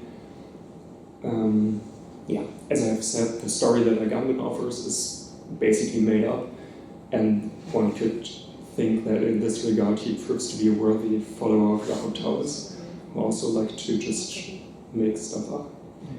Agamben doesn't really even address the concept of pleroma. He doesn't really look at Luther. He doesn't really look at Hegel. And I think Agamben really just confuses Hegel's ideas with his own or with pieces of Benjamin and Schmidt.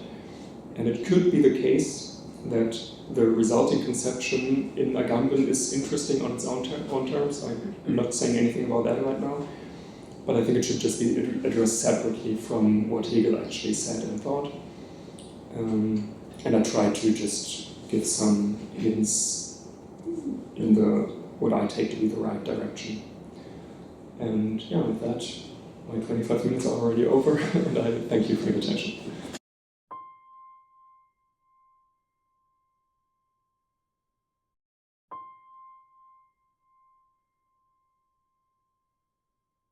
Thanks for this invitation and to Marco Rienzi for the presentation.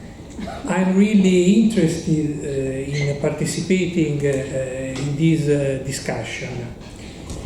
According to the images of the free republican and of a rationally formed society of self-possessed free agents, the young Hegel's focus on pragmatic history makes explicit the reasons behind the comparisons he makes between Greek religion Christianity, and the Enlightenment culture of his time, which was oriented toward the search for the highest good for mankind. During his gymnasium period, Hegel, as Rosenkranz observed, turned in on himself, attended the Catholic Church while rejecting the worship of the Mass, but praising the sermon, criticized the popular superstitions, and as a counterbalance developed an ever-increasing interest in history, valued both in relation to the development of cultural forms and the passions that guide man's actions in history.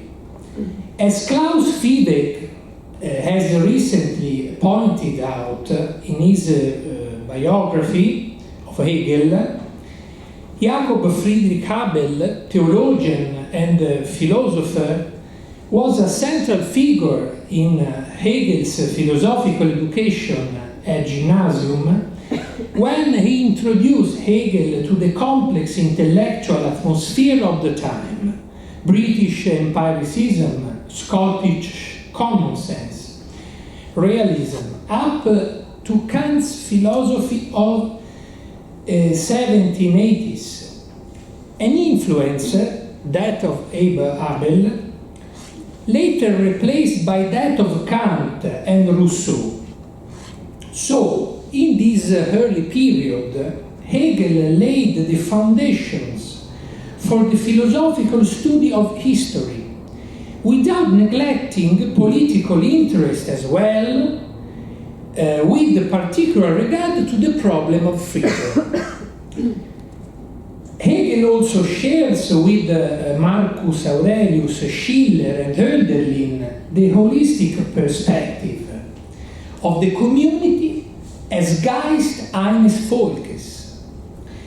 Underlying his critique of the concept of positive, that is, authoritarian religion, is the need for a more intimate and direct relationship with the infinite life of the community, achieved through the freedom of the will. The influence of Schiller on this point is clear. People are capable of vice and virtue, woe and will. A theme that returns and is central in the first systematic fragment of 1800. Not secondary in that frame are the problem of the opposition between nature and spirit, and the persistence of the natural superstitious attitude in popular religion, the relationship between the experience of faith and ethical moral experience, thus the relationship between religion and politics, the question of the language of faith and its oracular expression, where, as in Christianity, the religion authority presents itself in the guise of a Messiah who needs, at least initially, a small circle of faithful to spread the word among the people. Last but not least, a central position assumed the idea of destiny, conceived both in its human and superhuman form. In the former case, as Pinkard suggests, the destiny of a people cannot, I'm quoting from Pinkard, cannot be understood as the result of contingent factors in their historical development, nor in terms of forces imposed from outside a people's collective self-understanding. It is rather the logical outcome of the principles inherent in their common life, the logical development of the commitments undertaken by a people about what ultimately matters to them. End of the quotation. In the latter case, though the forgiveness of sin, the faithful is reconciled with his earthly and final destiny, and can hope for a future destiny of absolute freedom and pure spirit outside the constraints of human time. As a corollary, Hegel develops the idea of community, understood both according to its particularistic form, such as the polis in Greece, from which women and slaves are excluded, and which is based on the economy of war, and according to its universal form, precisely as the universal church, in which the humble are raised to the rank of the strong, declaring war against them, that is, against all human greatness and the possibility of man's historical affirmation. Rosenkranz interestingly points out how this philological culture of Hegel's, with its readings of the Greek and Latin classes, although is a quotation from Rosenkranz, it constituted the cornerstone of all the teaching at the gymnasium, did not, however, produce in Hegel any unilateral interest in the linguistic aspect and the bookish study of antiquity, but instead achieved its true purpose, which is to open up the meaning of humanity and to learn to understand free men, founders and heads of states, for example, poets, thinkers. Soon penetrated by the nobility and beauty of the Greek spirit, Hegel was never able to recognize authentic Christianity in a form that excluded the solemn serenity of the ancients. The universality of his study of the classical period not only made him capable of a deeper understanding, but also preserved him from a false adoration of it. End of the quotation. In text 1, Tagebuch, Friday, 1st July 1785, of the Stuttgart years, Hegel explicitly defines what he means by pragmatic history, pragmatische Geschichte. Not a mere enumeration of facts, but a narrative that includes and enhances the character of a famous man, of an entire nation, its customs, usages, religion, so as to compare several peoples and several traditions, investigating, for instance, the decline and emergence of great states, or the consequences that a specific political change may have on the constitution of a nation or on its character. Schon lange besann ich mich, was eine pragmatische Geschichte sei. Ich habe heute, weiß aber nicht durch wen, obgleich eine ziemlich dunkel und einseitige Idee davon erhalten. Eine pragmatische Geschichte ist, glaub ich, wenn man nicht bloß Fakten erzählt, sondern auch den Charakter eines berühmten Mannes, einer ganzen Nation, ihre Sitten, Gebräuche, Religion und die verschiedenen Veränderungen und Abweichungen dieser Stücke von anderen Völkern entwickelt. Dem Zerfall und dem Emporsteigen größer Reiche nachspürt, zeigt, was diese oder jene Begebenheit und Stadtveränderung für die Verfassung der Nation, für ihren Charakter und so weiter, für Folgen gehabt habe. For a long time, is my own translation, for a long time I've been wondering what a pragmatic history is. Writes Hegel. Today, but I don't know through whom, I received a rather obscure and one-sided idea of it. A pragmatic history is, I believe, when one does not merely relate facts, but also develops the character of an illustrious man, of a whole nation, its customs, habits, religion, etc., and the various changes and deviations of these pieces from changing peoples, traces the decline and the rise of great empires, show what consequences this or that event and change of state had for the constitution of the nation, for its character, etc. On this basis, end of the translation.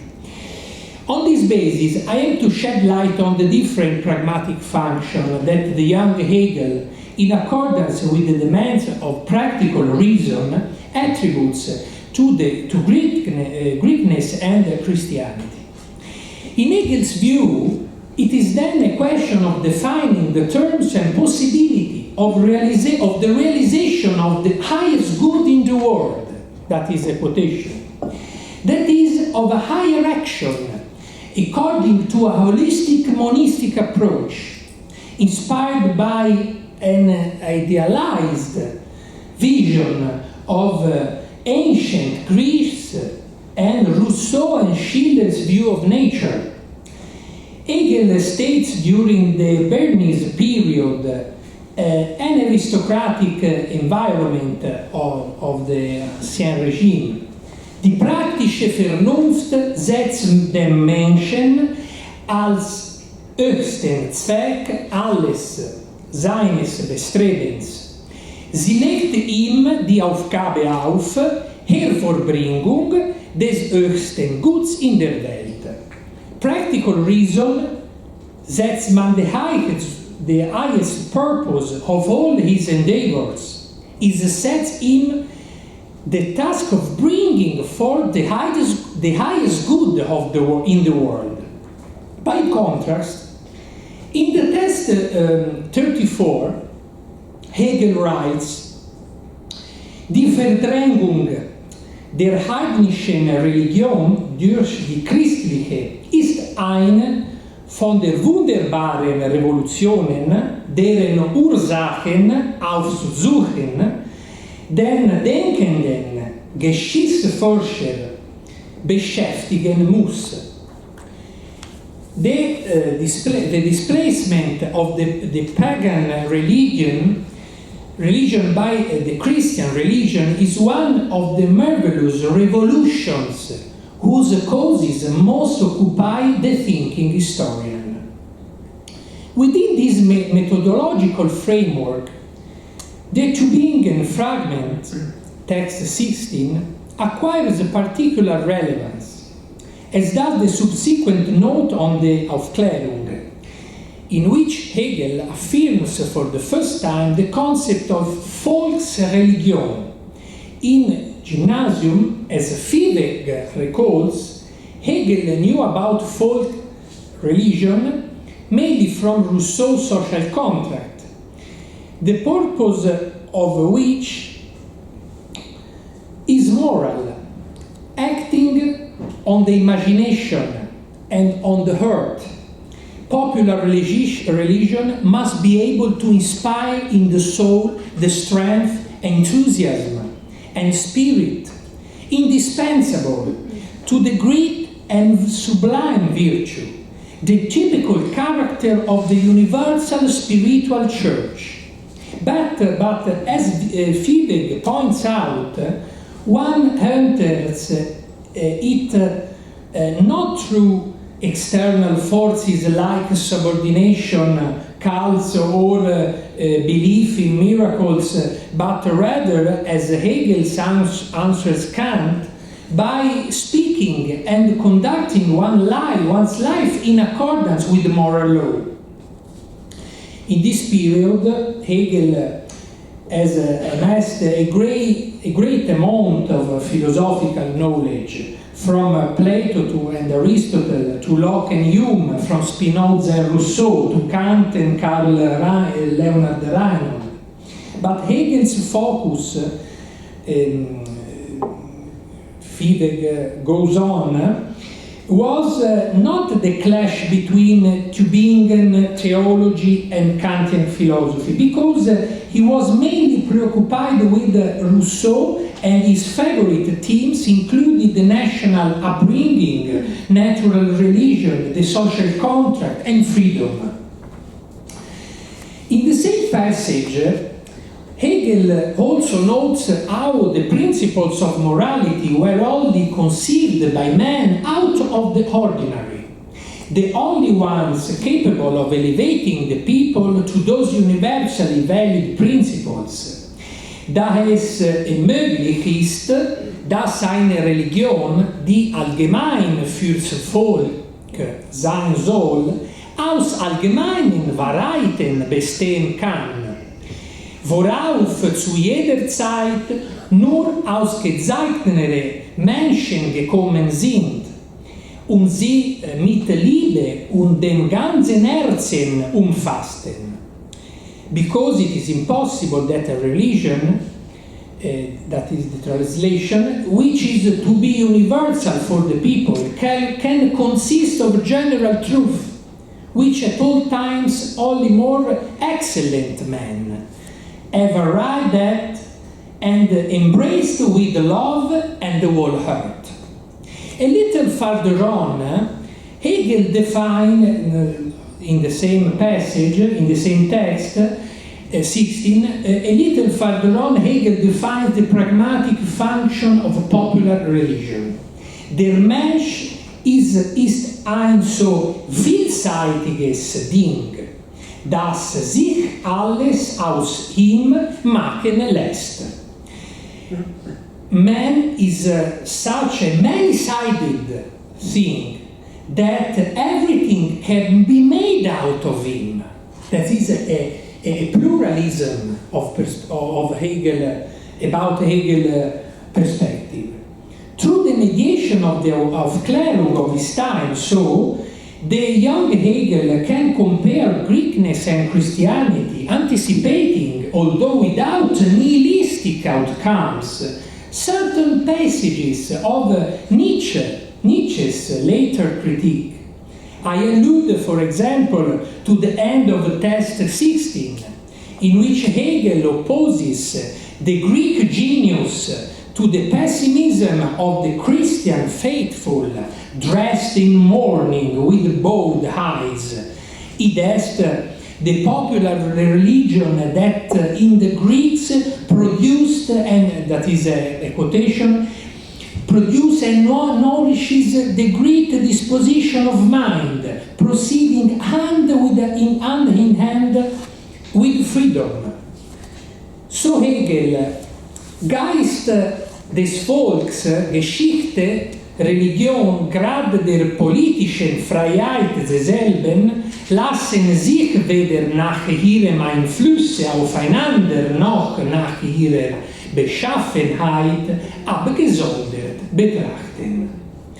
The spirit of the people, always in the text 16, their history, religion, and degree of political freedom cannot be considered separately, either in terms of their influence on each other or in terms of their nature.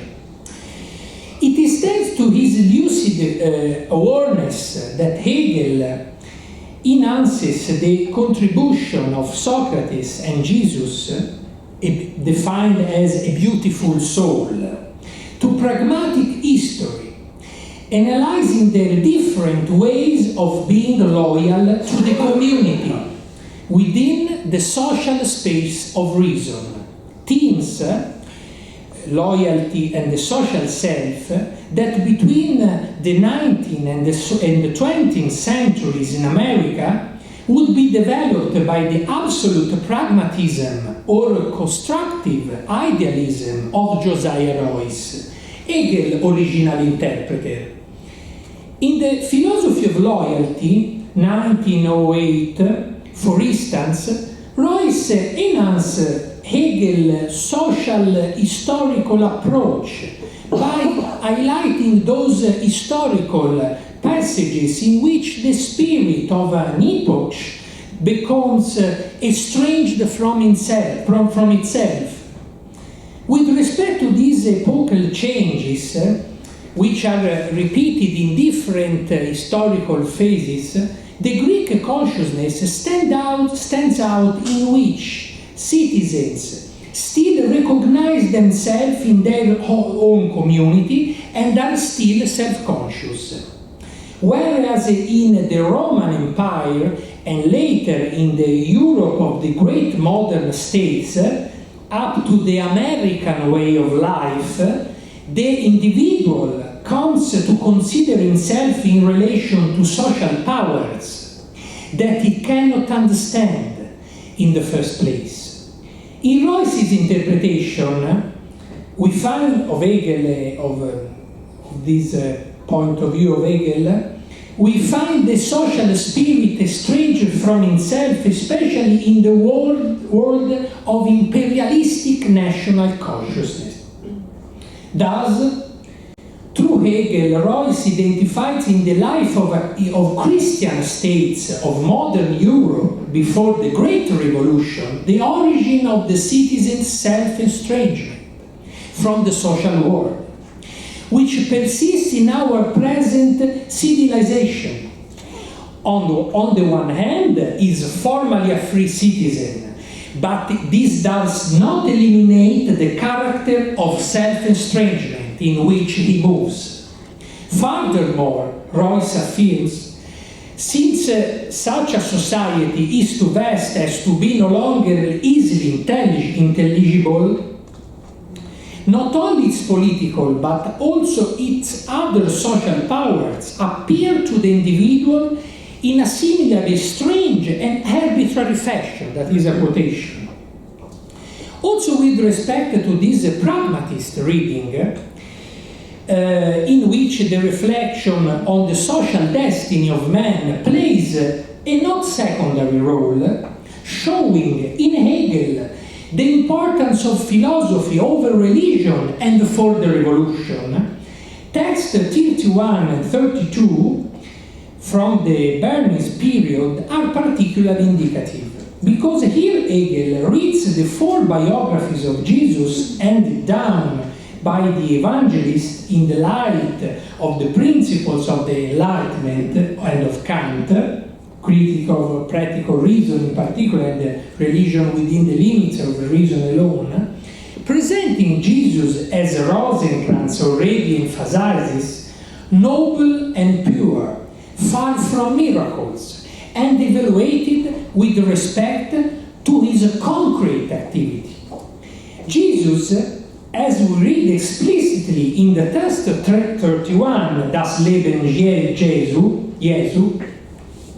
1695, nevertheless refuses, in the name of a destination superior to every limit imposed on him by nature and by history, obviously, was unter den Menschen für groß, für würdig gehalten wird, der Gegenstand der Tätigkeit eines Menschen zu sein, über Millionen zu gebieten, die halbe Welt von sich reden zu machen, tausend von seinen Willen, von seinen Launen abhängig zu sehen oder in fröhlichem Genüsse der Befriedigung seiner Wünsche zu leben, alles, was die Eitelkeit oder die Sinne reizen kann.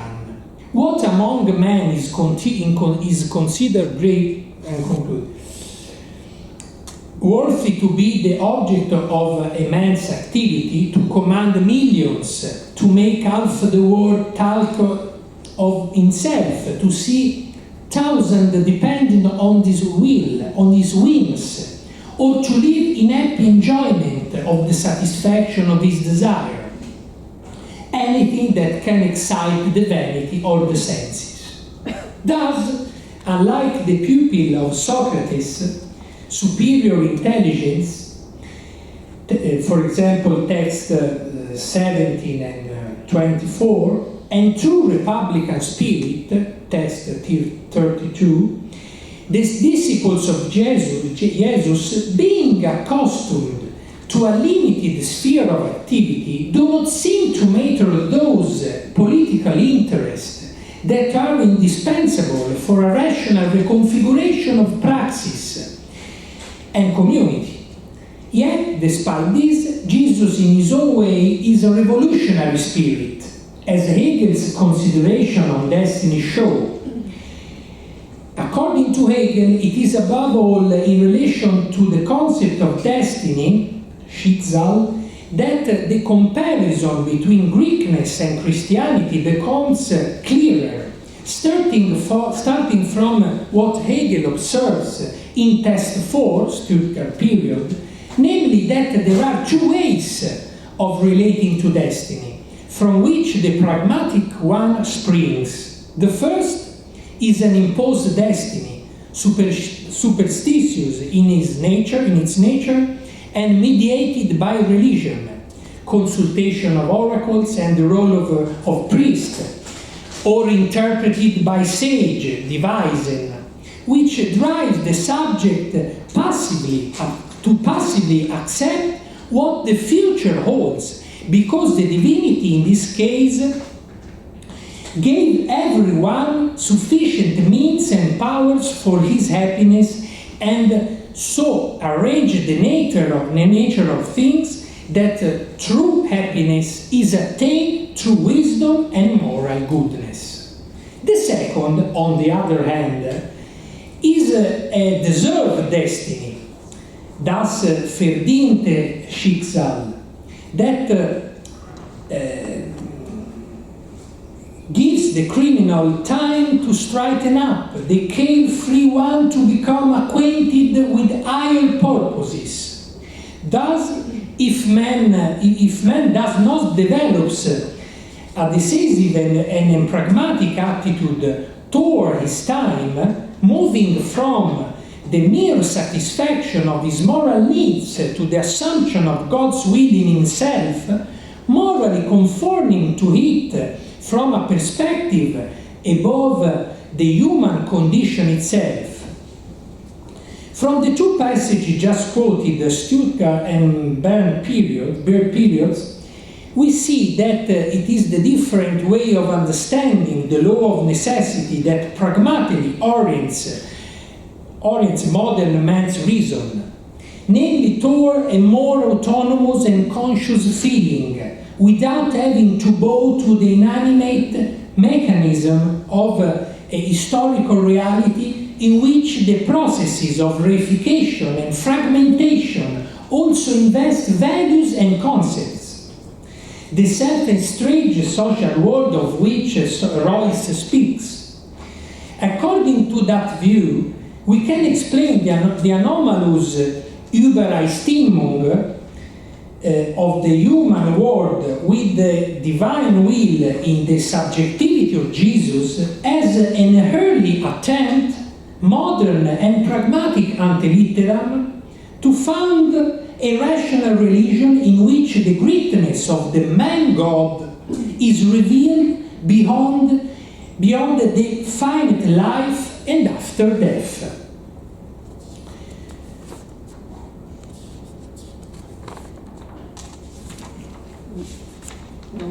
Finisco. At this level, when, for example, love reconciles man with virtue and with his community, the relationship with destiny changes radically. We read from a text of the Frankfurt period, thus Schicksal ist das Bewusstsein seines Selbst, nicht eine Handlung seiner selbst, als eines Ganzen. Das Bewusstsein des Ganzen reflektiert, objektiviert. Destiny is the consciousness of itself, not of an action, of itself as a whole, the consciousness of the whole, reflected, objectivized. The nature of this whole, and I'm concluding, in the case of Hegel, as well as Schiller, implies the union of the physical and the rational. Hegel decisively goes beyond the subjective idealistic constructivism, for which truth is modeled on thinkable and subjective terms, that is, on an imaginative faculty that claims to become the constitutive law of existence. Similarly, he rejects the analytical division of reality that breaks down empirical world into fragments of experience.